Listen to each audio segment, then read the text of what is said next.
나비의 작은 날갯짓으로 큰 변화를 일으킨다는 나비 효과.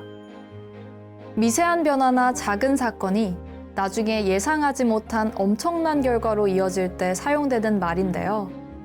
흔히 작은 규모의 사건이 큰 사건으로 이어진다는 뜻으로 이해하고 있지만 이는 정확한 뜻이 아닙니다.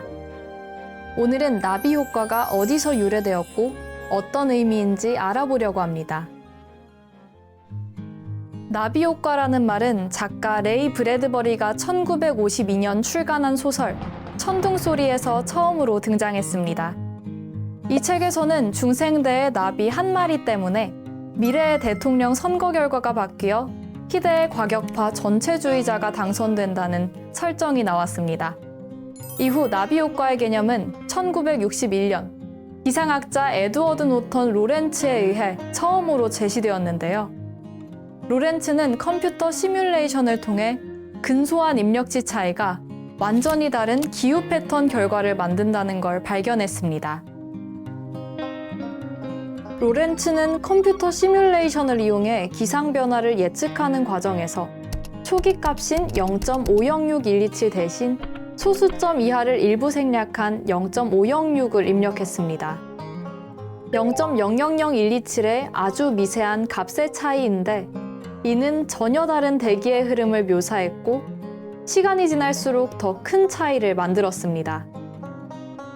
그는 이 연구 내용을 1963년 결정론적인 비주기 흐름이라는 제목으로 대기과학 저널에 소개했습니다. 로렌츠의 논문이 발표되었을 당시 갈매기의 날갯짓 한 번이 기후를 영원히 바꾸기에 충분하다라는 코멘트가 있었는데요. 하지만 이때까지만 해도 나비나 나비 효과라는 말은 어디에도 존재하지 않았습니다.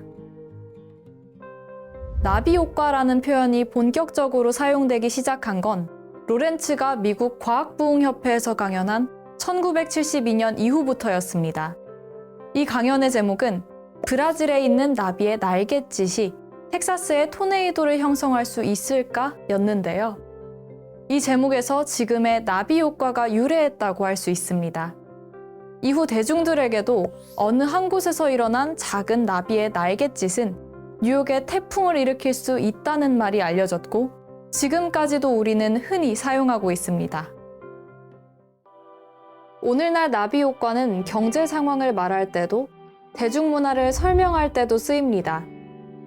2011년 세계 경제 상황이 대표적인 예시인데요.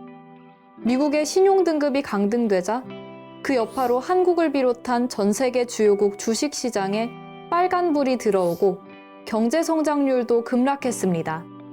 심지어 유럽연합의 재정 건전성에 대한 우려가 커지면서 그리스는 국가부도라는 사태까지 맞았습니다.